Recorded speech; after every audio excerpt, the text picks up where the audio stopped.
Jamais je n'oublierai le moment où j'ai découvert le Titanic. L'obscurité était totale et je ne l'ai vu qu'à la dernière minute. C'est comme si quelqu'un avait tiré un rideau.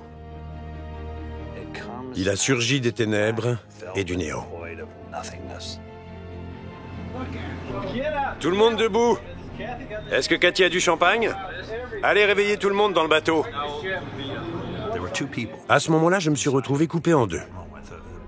D'un côté, il y avait l'explorateur qui était euphorique, heureux, fébrile, mais il y avait aussi l'être humain qui éprouvait exactement le contraire. Un sentiment de culpabilité. On ne devrait pas faire la fête. On est sur les lieux d'une épouvantable tragédie, d'un drame terrible. Tout le monde était sous le choc. On a accusé le coup. C'était une nuit identique à celle du drame, une nuit sans lune, avec un ciel étoilé.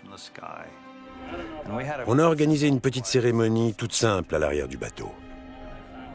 Et ça nous a fait du bien. C'est là que je me suis rendu compte à quel point j'étais bouleversé. C'était poignant.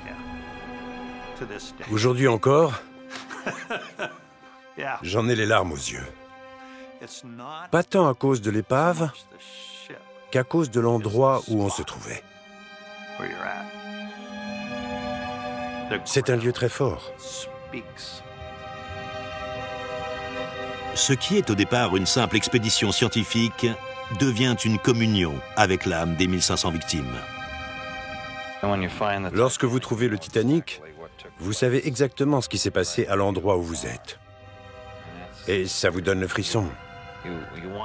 Vous voulez voir des canots de sauvetage. Vous voulez repêcher tous les malheureux qui se sont noyés tout autour. Vous les entendez et vous ressentez tout ça, avec force.